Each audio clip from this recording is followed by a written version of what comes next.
provisions for investigating allegations of human.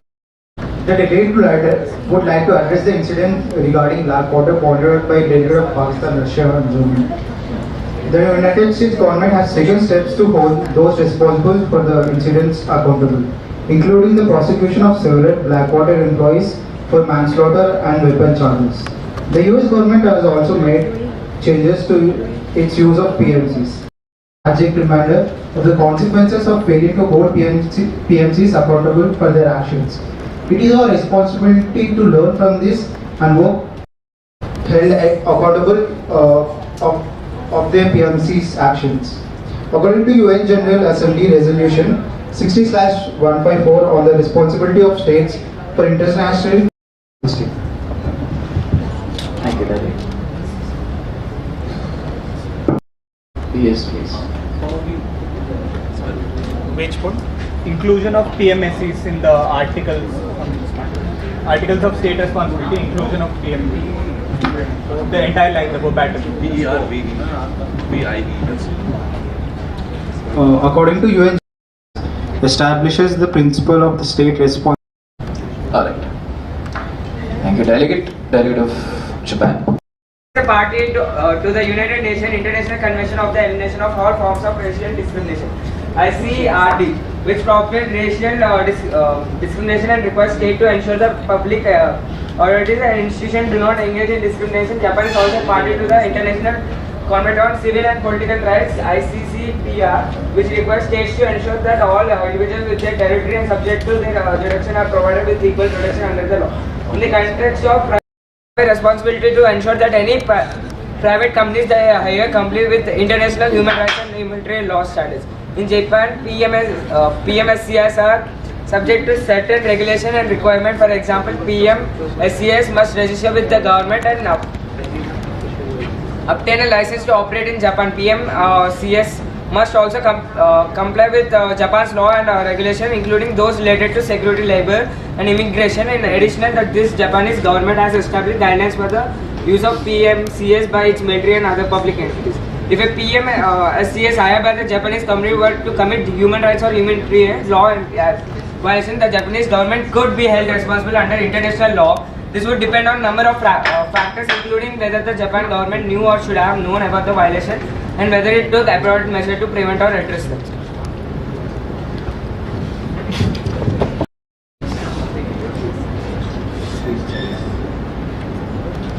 Yes, what happened? Yes, ma'am. Yes. So it's France, ROK, Italy, Belarus, Gabon, Netherlands. PMCs by states in conflict zones raise questions about state responsibilities for the actions of these companies. Their responsibility arises from the mere fact that states are the primary users and beneficiaries of PMCs.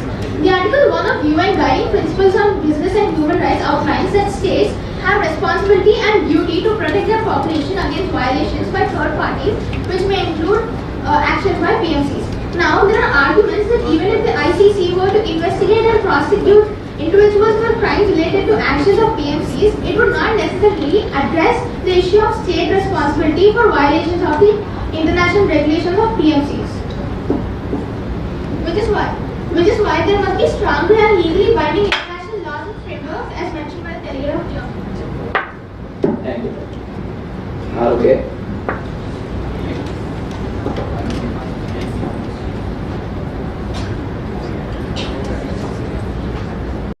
Of a few states.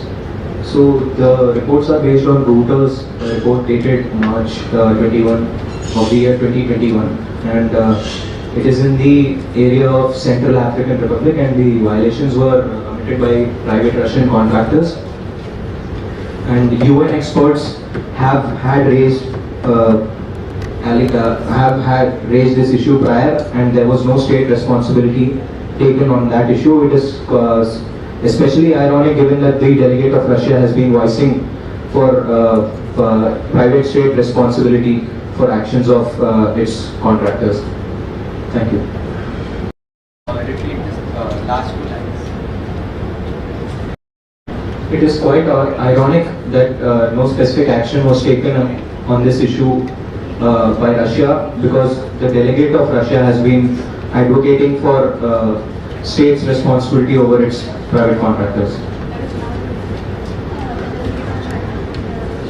Whenever talking about those employees, whenever we refer to public these PMCs, we never refer to those employees in particular.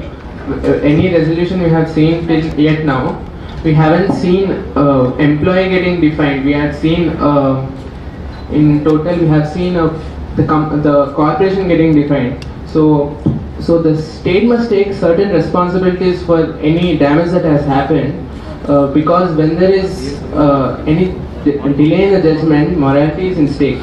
So companies and contractors should be equally liable for any violations with respect to committee and the government body, including the states involved. PMCs are rather important to those countries where there is less manpower, so we need to give those countries a certain diplomatic immunity. So, and it's also usual that a perfect contract review is required from the state. Thank you. Thank you, Belarus. PMSs. PMSs are private entities that play a useful role in providing security and supporting the military. But the activities of PMSs can have significant consequences both for the people and states directly involved in the conflict and for the wider global community.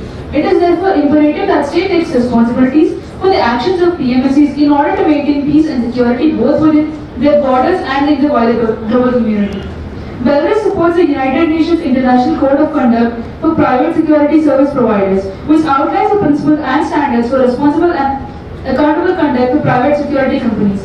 We urge all the states to adapt and implement the code to ensure that PMSs operate in transparent and accountable manner. In conclusion, Belarus believes that states have responsibilities to ensure that PMSs act in accordance with international law and respect human rights, and must take responsibility for the actions of PMSs operating within the border or under the control. Thank you. Gabor? And good morning everyone. The country of Harvard does not have any legal requirements for establishing a PMC and PMSC, such as the British government green paper on PMSC. And as PMCs and PMSCs operate in situations of armed conflict, they must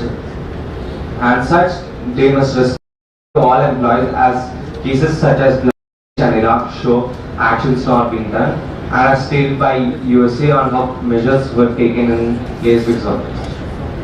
These companies being private in nature and not government or state owned, so the blame should fall upon the company and not the country or state housing it or hiring it. As in investigation in conflict zone is hard, so most cases are thrown out because of it.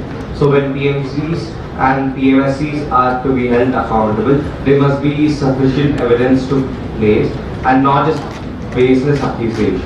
This is very important as this situation can be reversed because of this, as nations could blame the PMC for damage done by them. Being accountable or having obligations under international human rights law. No treaty with regards to human rights law mentions that private entities have obligations, and that is why contracts should be drafted in order to specifically mention that private entities have obligations. Now, with regards to the command responsibility of head of states, in most cases, the head of state does not have command responsibility, and the commanders in the armed forces have the command responsibility, and they would be held liable. But Netherlands agrees to the point raised by the delegate of Luxembourg that head of state in certain cases might have the international criminal responsibility. Now, with regards to state responsibility, according to Article 8 of Articles on Responsibility of State for Internationally Wrongful Acts, if there is an effective control exercised by state on any organized entity, then state responsibility can be accorded. Therefore, PMSs can also fall under that ambit. The ICJ discussed the principle of effective control in Bosnia versus Serbia, and states certainly do have obligations to respect territorial integrity, to not intervene in domestic matters of other states, and to respect human rights obligations of its population and the population of the world. Thank you. It is a controversial matter matter when the state is held accountable for wrongdoings by private military companies that the state has employed. States may attempt to get into contracts with PMCs to increase their military or security capabilities, but they must also make sure that they retain control over their actions and that these contractors are held accountable for any infractions committed. The New Zealand government has committed to fostering transparency and accountability in the use of PMCs. For instance, the New Zealand government co-chaired the International Code of Conduct Association meeting in 2013, which resulted in the creation of Code of Conduct for PMCs that includes guidelines on human rights, humanitarian law, and the use of force. New Zealand highly believes that it is the state's responsibility to take PMCs accountable for the crimes they have committed. They can do so by regulating the activities of PMCs, monitoring PMCs, holding PMCs accountable for violations, and cooperate with international bodies. Thank you. Companies accountable for violations they commit is an important step towards ensuring the protection of human rights and the rule of law. Establishing clear legal frameworks. States should have comprehensive legislation and regulations that clearly define the roles, responsibilities and limitations of PMSEs operating within their jurisdiction. Licensing and registration. States can require PMSEs to obtain licenses or register with relevant government agencies before they can operate within the jurisdiction. This process should involve thorough vetting to ensure that the company and its personnel meet specific criteria, including compliance with human rights standards. Corporate liability. States should hold PMSEs legally accountable for the actions of their employees or contractors. This can be achieved through criminal and civil liability provisions, allowing prosecutions and lawsuits against companies for their involvement in human rights abuses or other violations. There should be an international regulatory body to monitor and oversee, as well as punish and prosecute in cases of human rights abuse, diplomatic immunity abuse, or any violations of law in the state they operate. By doing so, states can create a strong deterrent against misconduct and ensure that PMSEs operate within the bounds of law while respecting human rights. Thank you.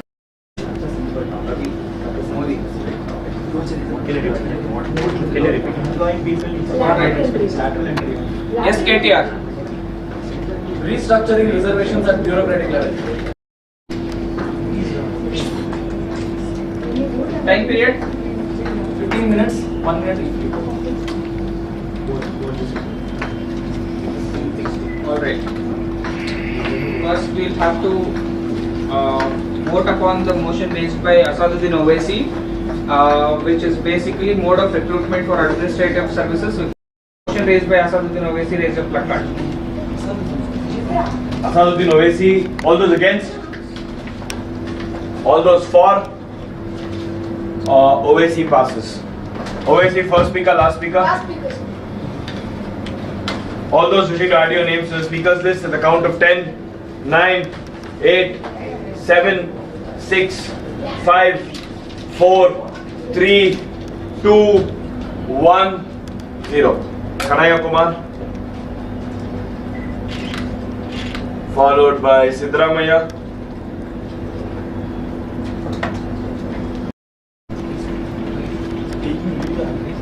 Followed by KTR. Followed by Shashikalu. Followed by Amit Shah. Yogi. Kejriwal. Followed by Modi. Followed by Rahul Gandhi. Followed by KCR. Last speaker of this. What? Huh?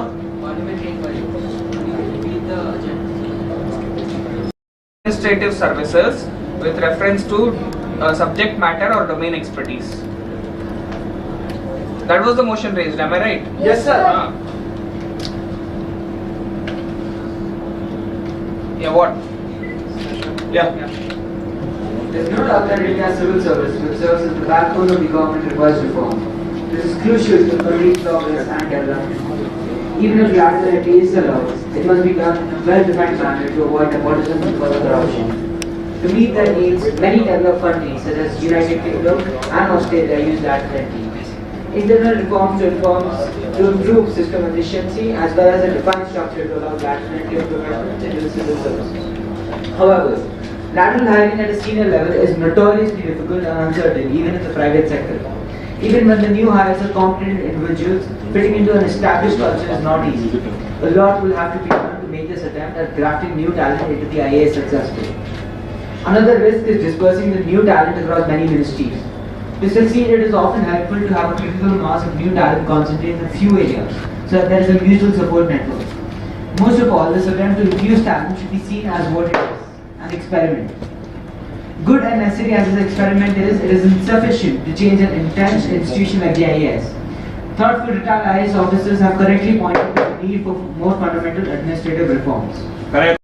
Raghuram Rajan, the former governor of RBI, lateral entry is a very good concept. It can bring in a lot of advantages, but not under the hands of the Bharatiya Janata Party. The Bharatiya Janata Party has been exploiting the executive. Examples: the NRC, the Citizenship Amendment Act. Why was plebiscite not conducted using the bureaucrats? And then why were so many ordinances passed? The BJP has passed the most number of ordinances in the history of Indian democracy, and they blame us for bringing a national emergency. Therefore, it is important that we bring in lateral entry, but not under the hands of the Bharatiya Janata Party. Thank you, Mr. Speaker.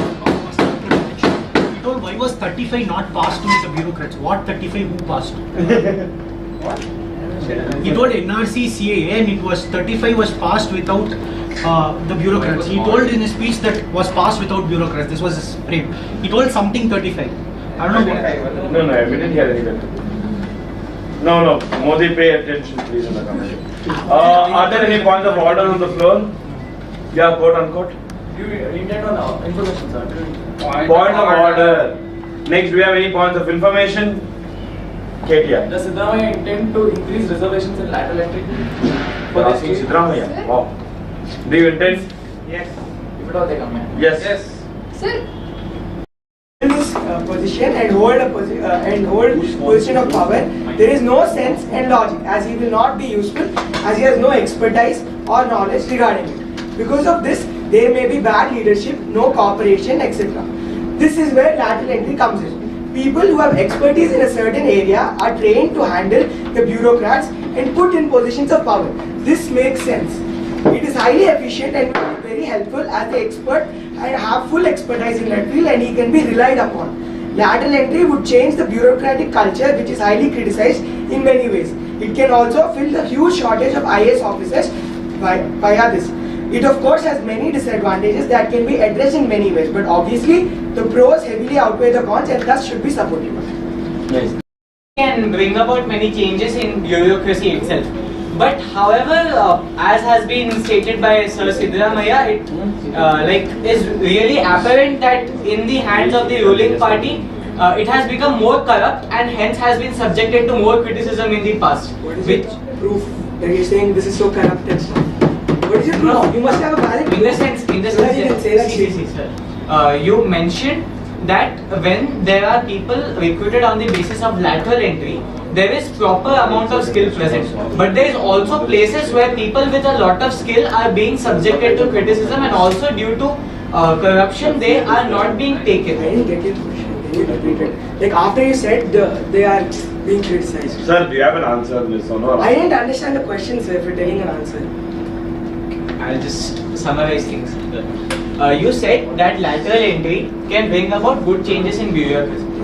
However, due to various reasons, corruption being the main one of them, bureaucracy is not functioning to its fullest potential and is facing exceeding criticism than the past.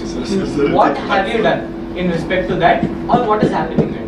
Is the question. See, we are bringing lateral entry so that this environment may be changed. The corruption and stuff, so that they all reduce. That is the reason we are implementing lateral entry, so that people who have proper knowledge of that part can have a say in the situation. This is the reason why we do it. Thank you. So, since a very long time, Congress doesn't know what is administrative capability and have ruined in knowing the actual meaning of bureaucratic positions and giving them a value to them. And the BJP has done no better, and following their Congress leads and forming the lateral entries and filling up the positions by lateral entries. The lateral entries, I don't oppose lateral entries, but they have to be done in a proper way, and reservations in lateral entry, I strictly oppose it. There was a shortage of bureaucratic positions, I agree to that. But bureaucracy in India is more about administrative capabilities. In 2019, there was appointment through lateral entry. There were 7 posts filled by reservations in lateral entry. 7 for OBC, 4 for SC, 1 for ST, 2 for EWS category. When the main intention of lateral entry is for more skilled administrative abilities, reservations will tamper in administrative capabilities in lateral entry. The Telangana bureaucracy has was several miles extra and faster than a racing cars. You take lessons from us, both Congress and BJP. Are there any points of order? Are there any points of information? Modi. The honourable member is so concerned about lateral entry being misused. After all, 8 candidates were appointed as joint secretaries in the ministries and departments as far as lateral entry is concerned. How and where did out of these 8 appointments was any particular misuse that happened with respect to lateral entry? Please elaborate. First I would like to answer that there was no misuse of it. What I am saying is, when reservations are taken, it will hamper the skill. A person who is skilled will not be given a position. A person who is skilled will not be given a position, and the person who has reservation will be given position. It will hamper the administrative capabilities. Is what I said. It's a point of order. What? So he said reservations are there in lateral entry. There are no reservations in lateral entry. In 2019 there was. No reservations in lateral entry. It was reservations in lateral entry. In order. In order. Thank you. Actually, I don't think. Any year there are no reservations in lateral entry. I'll give justification because. I know, no. We don't want you to build another secretariat in our brain now. It was an experience in lateral entry. As far as I understand, reservations is general. Shashi Tharoor is 6, Amit Shah 7, Yogi Adityanath 8, Sunny Deol 9, Kejriwal 10, Modi 11, Rahul Gandhi 12, KCR 13, OAC 14. Okay, next speaker is Shashi Tharoor. Lateral entry offers a unique opportunity to bring in fresh perspectives and innovative ideas from outside the traditional bureaucratic channels. By allowing the professionals from diverse fields to join the civil service, we can tap into their knowledge and expertise to drive positive change and innovation. This infusion of new ideas and concepts can be particularly powerful in areas like technology, where rapid advancements are transforming the way we live, work and govern. By bringing in experts in the fields like artificial intelligence, data analytics and digital transformation, we can leverage these technologies to improve the functioning and efficiency of our institutions. Moreover, lateral entry can help bridge the gap between academia, industry and government, promoting greater collaboration and knowledge sharing across the sectors. This can lead to more effective and evidence-based policy making and better outcome for citizens. So let us embrace the potential of lateral entry into the civil services to bring in new ideas, concepts and technological expertise. Let us create a dynamic and innovative civil service that is responsive to the change in our society. Together we can build a brighter future for all. I didn't know that over fat and all that thing personally. And second thing, in any country, we do not like throw advocate in jail like that. We did not ban any TV channels showing masculinity and all that. I told it's up to people. Remember in my entire speech I said 3 things. The question was from USA. Yeah, I said 3 things. 1, if you did it on your own will, you will be discriminated. 2, if it's done by an accident, you cannot be discriminated. And 3, even if you discriminate person that cannot listen, they have a mental illness, you can't do anything. So we should follow up, sir. Yeah, go ahead. So delegate of Finland, my question was, the obesity rate in Finland itself is over 30%. What is Finland doing to combat this? In Finland, see, one thing, it's up to Finland's own will people that if they want to be fit or not. At the end, a government could only encourage them to do things. If the people are not listening to us, like what should we do at the end? Like, we can't like force them, we can't like military people at their house saying, go to gym right now, go do that, go do this. It's not possible. At the end, government could suggest ideas for their well-being. See, discriminating should be done. If you see discriminating leads to one good thing, you live a happy long life. And then that's what matters. Thank you, David. Thank you, David. Yeah, that's it, or is it? Yeah, thank you, David. Hello, Saudi Arabia. Very nice.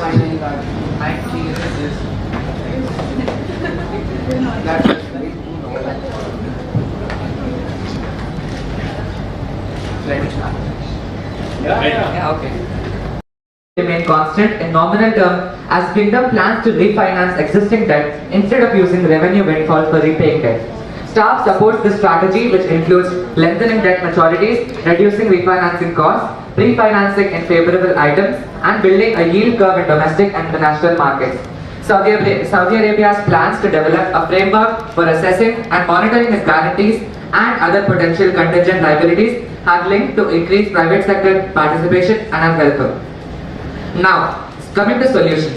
Developing countries need to explore innovative policies to support output, income and employment without further adding to inflationary pressures. Policy options broadly fall into two categories: spend better and spend more. Now, governments will need to strike a balance between emergency spending to protect the most vulnerable groups and development spending to expand the productive capacity of their economies. There is no blueprint for striking this balance, which depends on the priorities of the government and it is to their discretion. Now, Saudi Arabia believes that the US's statement for inclusive development is highly hypocritical, considering their constant funding for Israel, which has, what I believe, incited an ethnic cleansing of people in Palestine and the Muslims in Palestine, and not to mention the militant activities in Afghanistan for years and years. As an economic partner of USA, we are highly concerned and demand a statement immediately. Allahu Akbar. Thank you, David. Thank you, Lab. Next, we have delegate of yes. The forces supplied by US, not the Taliban. Not the Taliban. So you're saying, okay. They are using Hello, Netherlands.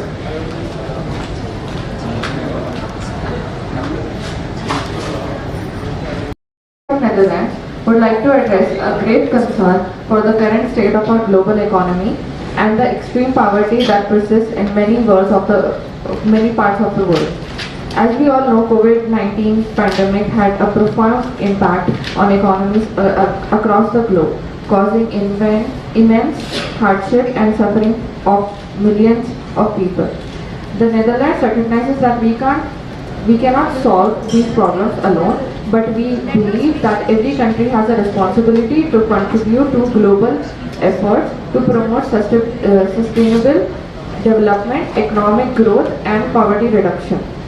To this end, the Netherlands has taken several steps to engage at the country level in the wake of global economic crisis and extreme poverty. First and foremost, we have increased our development assistance to other countries in need.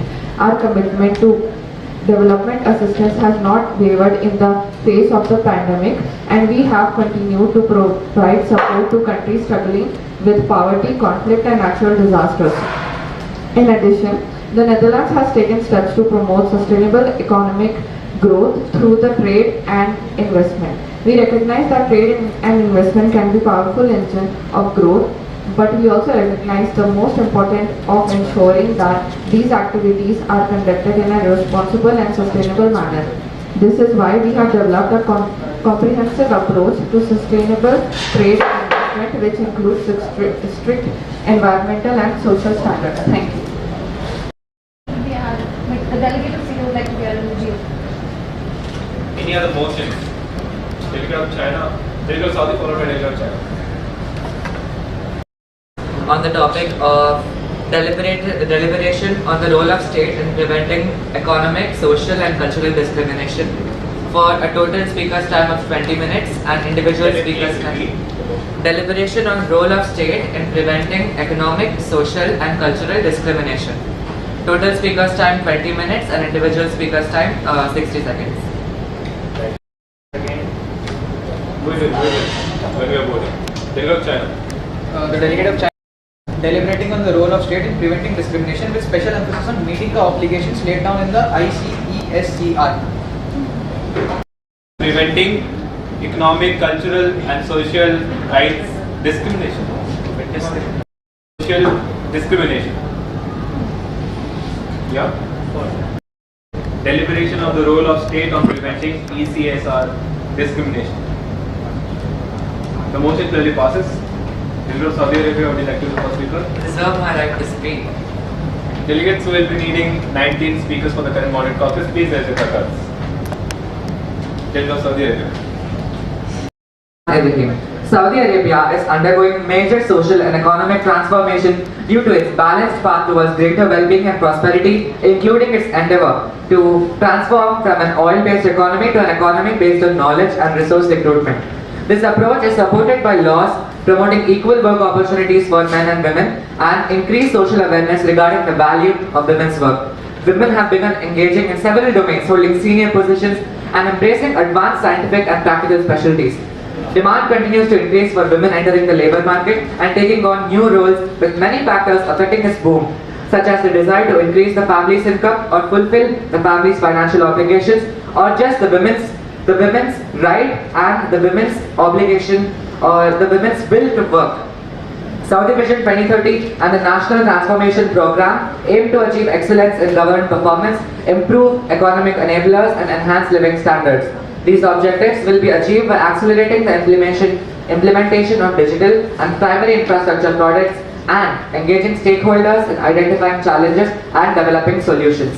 The laws in our kingdom have guaranteed the rights of working women, such as entitling her to sick leave as a result of pregnancy, maternity leave and childcare leave, all with full pay and based on her own needs. However, we request the international community to respect our values and history in our disapproval of supporting the LGBT cult. Every country has its own unique set of beliefs and we request the international community to let us believe in us. Thank you. Allahu Akbar. In the United Arab Emirates and the world at large. In the UAE, there have been reports of discriminatory practices that limit the economic, social and cultural opportunities of certain groups, including migrant workers and women. While the UAE has made progress in promoting gender equality and protecting workers' rights, there is still much work to be done to address discrimination and inequality. Beyond economic, social and cultural discrimination remain pervasive issues around the world. From income inequality and unequal access to education and healthcare to discriminating laws and practices that limit the rights of minority groups, these issues have far-reaching impacts on individuals and communities. As delegates, we have responsibility to address these issues and work towards a more just and equitable world. Canada's women football team was requested the club's association to be paid same as men, yet instead they got discriminated. And a typical football team, for a practice you need 11 players, which is 11 plus 11, 28. On a triple training they need 28 players, in 28 and after requesting the same pay as being the same, like how men are being paid for what job, for how they are playing, they wanted the same pay way. So they requested the club. Instead, the club cut down their players to only 20 on the field and not supporting them to play. Yet they expect the sports to grow in their country, and also they do not ask for paying the same as men. They ask the same way for what they are being like, for what training they are doing, that they are getting cups or certificates. And why? Why did they in fact discriminate them for requesting the same way men are being paid? Actually, please. I second this point. I thought this Rights are an important topic of discussion globally, as there are still many challenges that women face in achieving equality and empowerment in various spheres of life. Women's rights encompasses a range of issues, including access to education, healthcare, employment, political representation, and freedom from discrimination and violence. In many parts of the world, women face significant barriers to achieve gender equality. These barriers can take many forms, including discriminatory laws, policies, social and cultural norms that restrict women's opportunities and choices, and gender-based violence and harassment. Women in Oman face restrictions on their freedom of movement and must take permission from a male guardian to travel outside the country or to marry. Women are also underrepresented in leadership positions in many industries, and there is a gender pay gap that needs to be addressed. Oman has made significant progress in recent years in advancing women's rights and gender equality. Thank you, Delegate. Hungary, you are next. Opened for signature at New York on 19 December 1966.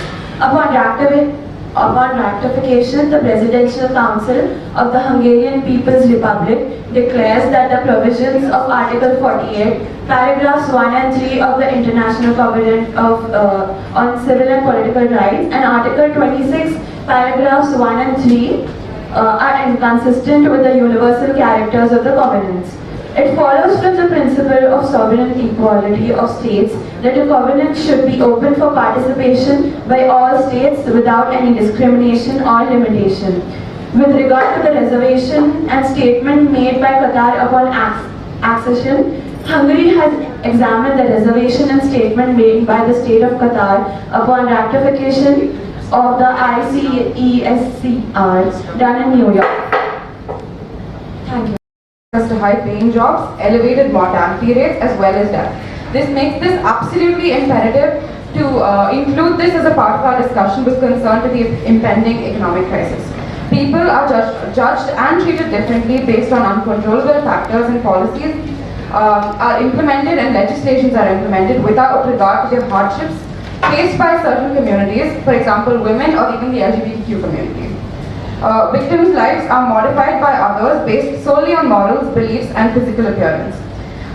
There are several research also to show that people receiving discrimination have lower psychological health, ill health, higher blood pressure, as well as lower well-being and self-esteem. Therefore, the delegate of Japan urges the committee to come up with policies with better regard towards discrimination in terms of social, economic, and cultural health. Discrimination in economic, social, and cultural contexts is essential for promoting equal opportunities and ensuring that all individuals can fully participate in society. Economic discrimination, such as unequal pay and limited access to employment opportunities, can have a profound impact on individuals and communities. The state has a critical role to play in preventing economic discrimination and promoting economic inclusion. In the Netherlands, we have implemented a range of policies and initiatives to promote economic inclusion and combat discrimination in the workplace. For example, we have introduced affirmative action measures to promote diversity and inclusion in the workplace, such as setting diversity targets for boards of directors and requiring companies to report on their diversity policies. Thank you. Right to love whoever they want in Islamic countries. We believe that every human being deserves equal treatment and respect regardless of their background or identity, and that a comprehensive approach is needed to address this issue. One of the key ways in which we can combat discrimination is through education and awareness raising. We need to start breaking down the barriers of society that divide us and build a more inclusive and equal society. Another important approach is to strengthen legal protections against discrimination. Russia has taken steps to ensure that our laws protect all individuals from discrimination, and we believe that other countries should do the same. We also support efforts to enforce these laws and hold accountable those who engage in discriminating practices. As a member of the international community, the Russian Federation recognizes the importance of international cooperation, preventing discrimination, and promoting human rights. We support efforts to exchange best practices, share information, and cooperate on joint initiatives to combat discrimination and promote inequality. Thank you. The Indian Constitution has provisions that impede attempts to provide for equality and have been Article 1 of the Syrian Constitution states that the people of Syria are part of the Arab nation, while Article 4 declares that the official language of the state is Arabic. These provisions have been seen to provide equal rights. There are some more articles in the Constitution of Syria which provide equal rights for all the citizens, regardless of their caste, color, creed, gender, or ethnicity. Syria has ratified the International Convention on the Elimination of All Forms of Racial Discrimination, ICERD, which commits its members to the elimination of racial discrimination and promotion of understanding of all races. The convention is monitored by the Committee on the Elimination of Racial Discrimination (CERD). The Syrian government has also ratified the Convention on the Rights of the Children, which prohibits discrimination based on race, origin, religion, or nationality and protects the rights of children residing in the territory of the state. Discrimination based on religion and ethnicity is a global issue that affects many countries. A study conducted at the Presidency for Turks Abroad and related communities in 4 countries in Europe and United States found that 77% of the participants reported facing discrimination based on ethnicity and religion. Employment discrimination based on religion and ethnicity is a common occurrence. Also, a report by UNICEF shows that racism and discrimination against children are alive in countries worldwide, with children from marginalized ethnic, language, and religious groups being disproportionately. Kuwait, discrimination based on socioeconomic factors can occur in various countries, including Kuwait. Socioeconomic discrimination refers to the unfair treatment or exclusion of individuals or groups based on the social or economic status such as income, occupation, education, or social class. It can manifest in different forms, including limited access to opportunities, services, resources, or basic rights. In the case of Kuwait, where socioeconomic discrimination might occur include employment discrimination can happen during the hiring process or the workplace, where individuals from lower socioeconomic backgrounds may face barriers in obtaining certain jobs or promotions. Education and equal access to quality education can perpetuate social economic discrimination. Housing discrimination and housing can manifest. Thank you. The ICE-SCR is one of the most influential and comprehensive international documents in the area of social and economic rights. The ICE-SCR addresses a wide range of economic, social and cultural issues, including labor rights, healthcare rights, education rights, rights to an adequate standard of living, and rights to engage in cultural practices. They seek to ensure that these rights are enjoyed without discrimination based on religion, gender, sex, language, political or other opinion, national or social origin, property, birth or other status. By acceding to a treaty, Canada accepted the obligation to domestically implement the provisions of the treaty. In accordance with the constitutional separation of powers, the responsibility for the implementation of the international human rights treaties and for respect of human rights principles in Canada lies jointly with federal, provincial and territorial governments, and they are working towards achieving all the help and to uphold all the rights. Article 2 and Section 2 requires state parties to guarantee non-discrimination in the exercise of each of the economic, social and cultural rights enshrined in the covenant, and can only be applied in conjugation with these rights. It is to be noted that discrimination constitutes any distinction, exclusion, restriction or preference or other differential treatment that is directly or indirectly based on the prohibited grounds of discrimination, and which has the intention or effect of nullifying or impairing the recognition, enjoyment or exercise of an equal footing of covenant rights. Discrimination also includes enticement to discriminate and harassment. Not to mention, it is an extreme violation of the Article 1, 2, 3 and 7 of the UDHR. Haven't spoken. Sir, the points are left, so I can't put. Anyone who hasn't spoken yet? Delegate of Norway. Anyone else? Romania. But sir, there has to be a perfect model also to achieve these, to realize these facts. Sir, the delegate of China would like to propose the Xinjiang model, which majorly focuses on these aspects. Sir, the vocational skill education and training work institutions carried out, the program carried out in Xinjiang is one of the best models which has helped the Xinjiang region progress. The Xinjiang region has been a victim of violence. It has been a victim of ethnic conflicts. It has been a victim of cultural conflicts. But Xinjiang emerged as a model state in dealing with such conflicts. Today, if we look at Xinjiang province, the Xinjiang Autonomous Region, the GDP of the Xinjiang Autonomous Region has grown 7.2 at a rate of 7.2% per year. Sir, anti-China forces have often termed these to be accused China of being partial to committing atrocities at the people of Xinjiang. But sir, little do these forces know that Xinjiang has been proven to be a model state and can lead by example when it comes to preserving cultural, social and economic rights. Yeah, how many speakers before the last speaker? Three. So will there be a close section or the states must guarantee ESCR rights without discrimination on the basis of grounds prescribed by ICSCR. We can see that discrimination practice going on each and every country, either it may be on the basis of xenophobia, religion-based, status-based or anything. Here delegate would like to highlight the discrimination based on the basis of xenophobia because for many people go from one country to another for the sake of their livelihood or they go as a refugee to the other country. But because of the discrimination up to such an discrimination is up to such an extent that many of the students or many of the people's lives will be killed just because of other people will be having the xenophobia towards the other country people, which is not specifically pointed out to any particular country, as it is a problem to be dealt with concern as it is there in every country, and it is everyone's right to be where they want to be and get equal rights as everyone has their human rights to live. Moreover, Germany is substantially involved in taking in refugees in need of particular protection in the framework of the new resettlement program.